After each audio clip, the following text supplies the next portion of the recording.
Si revisamos lo que prometió, lo que cumplió, lo que pudo y lo que no pudo hacer el presidente Gustavo Petro de una manera tan balanceada como sea posible, creo que nada definiría mejor su paso por el poder en la presidencia de Colombia después de muchas décadas de ausencias de gobiernos liberales o progresistas o de izquierda, como una gran oportunidad desaprovechada. Y incluso varios sectores de la izquierda colombiana hoy empiezan a hablar de eso, de la oportunidad desaprovechada para lograr reformas importantes por el giro hacia el personalismo que dio el liderazgo del presidente Gustavo Petro, por la radicalización que tuvo su mandato, especialmente en los últimos 2 años de su gobierno, y por propuestas que desgastaron profundamente el debate público, como por ejemplo la de una Asamblea Nacional Constituyente al gusto del presidente, cosa pues que ya sabemos que muchas veces sale mal viendo los casos latinoamericanos de asambleas constituyentes impulsadas directamente por gobiernos. Y una cosa finalmente que también va a marcar su lugar y su forma de ser recordado por la historia, la decisión que tomó y que está reivindicando todos los días de no reconocer una elección democrática. Dicho esto, ¿y qué país recibirá el primer gobierno de ultraderecha en materia de seguridad y de economía? Bueno, Colombia está pasando por un momento profundamente difícil en materia de seguridad, sobre todo en lo que tiene que ver con la política de paz total del gobierno Petro, que fue una política que buscó que los grupos ilegales tuvieran procesos de negociación parecidos al que tuvo eh, la desaparecida y desarmada guerrilla FARC,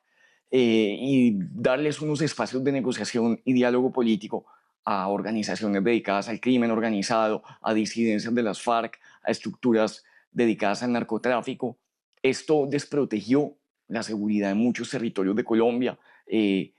no trajo los resultados que se esperaban. Petro prometía que en 3 meses de gobierno desmontaría y desmovilizaría el ELN. 4 años después, el ELN ha duplicado su presencia en el territorio colombiano, lejos de desarmarse. Entonces el presidente electo, que a partir de mañana ya es presidente en ejercicio del Espriella, encontrará un país profundamente dividido, con un expresidente Petro bastante activo en la política y con desafíos en todos los sectores, especialmente uno que me llama mucho la atención y del que Colombia hablará bastante, la economía. ¿Y cuáles son los retos en materia de gobernabilidad con un Congreso fragmentado? Ya decía usted también con un país políticamente dividido y polarizado. Pues Elena, pasa una cosa muy interesante y es que Colombia, con la larga tradición de bipartidismo que ha tenido, casi siempre ha tenido presidentes que venían con mayorías propias en el Congreso. Pero ahora que el bipartidismo se ha debilitado y que hoy en día tenemos un sistema de 10, 15 partidos políticos, pues ya los presidentes no traen con ellos mayorías propias. Ahora, con Abelardo del Espriella pasa algo todavía más eh, distinto a lo que teníamos como tradición política en Colombia. Y es que Abelardo del Espriella no es elegido por partidos políticos, sino por un movimiento ciudadano que él mismo convocó. Y por lo tanto, él no viene con congresistas de su propio partido. Es decir, que todos los apoyos en el Congreso tendrá que sumarlos como parte de una coalición porque él no tiene senadores ni representantes a la Cámara de su propio movimiento político, que apenas ayer recibió personería jurídica para tener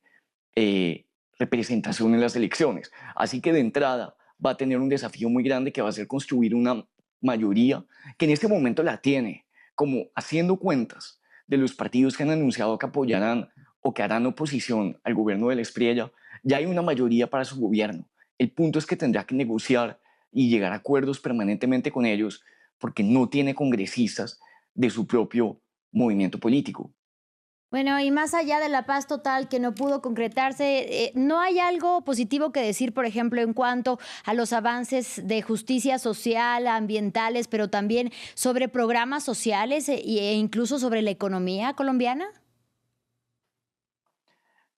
Claro que sí, el gobierno del presidente Petro puede mostrarle a la ciudadanía colombiana algunos logros que algunos pueden cuestionar y que pueden ser discutidos, por supuesto, pero trae unos logros importantes que algunos van a reconocer y algunos van a cuestionar. Hay uno muy importante, que es que la tendencia de la reducción de la pobreza en Colombia se mantiene. Colombia lleva los últimos 25, 30 años donde todos los gobiernos han logrado devolver un país con menor pobreza al que recibieron. Hoy el presidente Petro tiene números importantes en reducción de la pobreza, en reducción de la pobreza extrema, en reducción del desempleo, con un talón de Aquiles que es el aumento de la informalidad